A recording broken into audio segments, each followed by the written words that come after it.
Okay, so it's been a few days since the OG Anunoby trade to the New York Knicks, and a popular reaction that I've seen from Knicks fans seems to be that either the team got completely fleeced in the trade by the Toronto Raptors, or they at least overpaid for OG.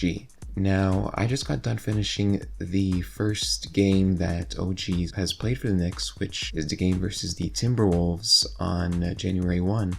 And it pretty much confirmed my initial opinion that the Knicks are the clear winner of this trade, insofar as you have to choose a winner. I think both teams ended up benefiting from this. But certainly, the Knicks got a lot better in this trade. And I think that a lot of Knicks fans are being a little bit reactionary when they dismiss the impact that OG is and will bring to their team. Let's talk about it. Okay, so just to recap, in the trade, the New York Knicks sent out a second-round pick along with Barrett and Immanuel Quickley for OG Anunoby, Malachi Flynn, and Precious Achiuwa of the Toronto Raptors. But the clear centerpieces of the trade were OG and Barrett and Immanuel Quickley.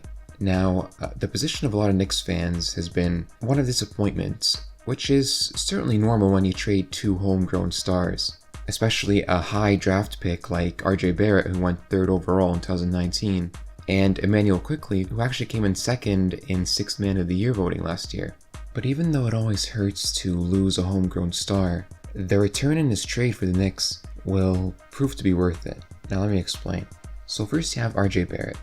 Now Barrett has always been sort of a puzzling case in that he's the sort of guy who can do a lot of things, but he seems to only do one thing good at a time.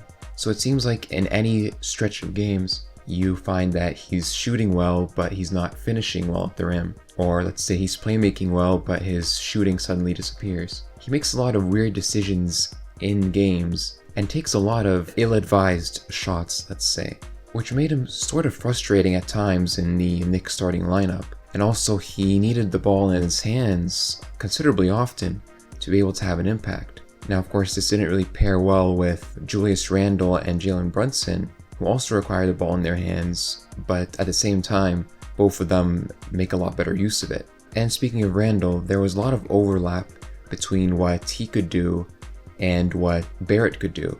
And honestly, Randle could do them a lot better, namely his finishing and his shooting, which, well, shooting isn't really a hallmark of Julius Randle's game, but he was at least a lot more consistent at it than Barrett. Barrett is a lot more inefficient than OG Anunoby is, with his field goal percentage this season being about 42% compared with OG's 48% this season. OG takes a lot less shots, of course, but the shots that he does take are a lot higher quality, if that makes sense. And that's completely to be expected. After all, Barrett was drafted to be, well, drafted in the hopes of being an eventual number 1 or 2 option on a team, whereas OG is really an elite role player, and he's grown into that role over time. He doesn't need the ball in his hands too often, and he thrives off the ball. Meanwhile, Barrett, he needs a lot of work in that department.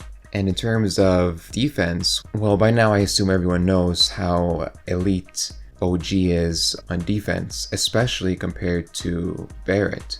OG is a highly switchable defender. He can defend positions 1 through 5, which makes him incredibly useful on that end of the ball. He also has elite off-ball defense as well. And that sort of awareness of what's going on in the court made him so valuable for the Raptors in the past few years, and is why he makes such a great fit in the Knicks starting lineup moving forward. Now, I mentioned I watched his first game today against the Timberwolves. He actually displayed some of everything I've been talking about so far. On the offensive side, he scored 17 points and shot 3 for 6 from 3, which is sort of a microcosm of his value as a spot-up shooter. He shot 7 out of 12 overall for a 58% field goal percentage, which made for a really good debut. 17 points on 12 shots is nothing to scoff at, especially for a role player. And he did it again without having the ball in his hands for nearly as often as Barrett would have, which means that the touches that would have gone to inefficient shots taken by RJ Barrett are now more possessions for Julius Randle and Jalen Brunson, who coincidentally in OG's first game went off against the Timberwolves, scoring 39 points. Now, I'm not saying, of course, that this happened simply because RJ's not on a team. It's a very small sample size that we're talking about here. But it's something to look out for as the team moves forward. More touches for the proven scorers of the team.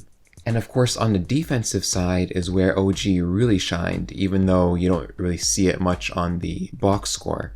And if you look at the box score, you'll see that OG had 1 steal. But if you watch the game, he actually did a lot on that end of the ball. He guarded, among others, Anthony Edwards and Karl Anthony Towns. And on a lot of possessions, he really made those guys work for their points. Now, it can't be ignored that OG did foul out near the end of the fourth quarter, but he did cause Anthony Edwards to miss a lot of shots he would otherwise make, especially one clutch possession right before he got fouled out in the fourth quarter, where he stood his ground against Anthony Edwards and didn't fall for the pump fake, which I thought was really cool, which led to a turnover and a bucket on the other end, which was really impressive in a late game situation. And before that, there were a few possessions where OG took on Karl Anthony Towns, like I said, and he caused some misses. As I said, he's a very switchable defender. He's more than capable of defending bigger players than himself. He has that low center of gravity in his strong frame. And along with that steal, he had 2 deflections, which aren't as flashy as steals, but I definitely consider them to be a measure of your defensive impact. Now, OG's defense works especially well with the combination of Dante DiVincenzo and Josh Hart, either or, in the backcourt, who are also capable defenders themselves, and pairing OG with them certainly makes the Knicks a much tougher defensive team than they already were. Unfortunately, the Knicks starting center Mitchell Robinson is out for a few months, so we won't see the true extent of how defensive this Knicks team can get for at least until he comes back. But in the meantime, playing alongside Isaiah Hartenstein at the starting center, who is decent himself on defense, I think it won't be long before OG's true impact makes itself obvious to the rest of the league. Now, all that being said, there's still a lot of Knicks fans who remember what RJ Barrett was drafted for originally, and true enough, his ceiling as a player is much higher than OG. The challenge is that RJ's never really been able to get there. Like I said, he's an inconsistent player, and it's been a few years of waiting for RJ to really show his true potential. So one of the main criticisms of this trade was that, well, what happens if and when RJ realizes that potential in Toronto instead? Then the Knicks look like total fools for letting him go. Well, to that I say, it's always a possibility, but if he does end up reaching his potential in Toronto, then there's a valid argument that he was never going to reach it in New York, as in he needed a change of scenery to make that potential get realized in the first place. A good example of this from the past would be the Halliburton trade to the Pacers from a few years back. Now, a lot of people clowned the Kings for that trade when Halliburton blew up into a star player on the Pacers. They said, well, they traded the wrong guy, or like they should have kept him to pair up with De'Aaron Fox, and how scary that duo would be, without really taking into account that Halliburton would not have gotten to the level he is at now if he wasn't traded in the first place. So you can't really blame the Kings for trading him away. They couldn't have seen that coming, or maybe they acknowledged that it wouldn't have happened on their team anyway. And the same thing with the RJ Barrett trade. You know, maybe he just wasn't going to end up as that guy on your team. Now, it's not like I want RJ not to do good. I think he'll find a much better environment in Toronto, especially considering he's from there. But I'm just trying to put into perspective how player development really depends on a lot of different factors and not just time spent with one team. Now, the Knicks also got Malachi Flynn and Precious Achiuwa in the trade as well. Flynn didn't play in the first game he was eligible, the one against the Timberwolves, but Precious did get some minutes. Now, Achua is kind of an undersized center who's decent for the Raptors, and he could end up being a lot more than he is under Coach Tom Thibodeau, but we'll have to wait and see. I'm curious to see how he plays him, especially with Mitchell Robinson out for so long. In the Timberwolves game, he did get some minutes, but it was mostly Isaiah Hartenstein playing for like 40 minutes this game, so we'll have to wait and see. And as for Malachi Flynn, well, if you ask any Raptors fan, you'll know that he wasn't really that good at all, but maybe a change of scenery is what he needs to. And before I cap this off, the last thing I want to say is it should not be ignored that the Knicks also got rid of Immanuel Quickley, who a lot of people, including me, would put as even more valuable than RJ Barrett was. And I definitely feel a lot of Knicks fans' disappointment with trading him away. But it was looking clear that the Knicks were not going to use him in the way that he expected, especially with his contract ending soon and him certain to demand a big payday. It just wasn't worth keeping him, especially with him getting so little minutes already. Now again, just like with Barrett, there's a big chance that in a few years, Knicks management will be kicking themselves at what they let Quickley go for when they see his potential realized in Toronto. But again, the alternative was letting him go for nothing, because they certainly weren't planning to keep him. Now from there, of course, the argument is, well, why weren't they starting him or playing him more minutes in the first place? And I can't really answer that myself, but certainly it looks as though the coaching staff just didn't see him pairing well with Jalen Brunson.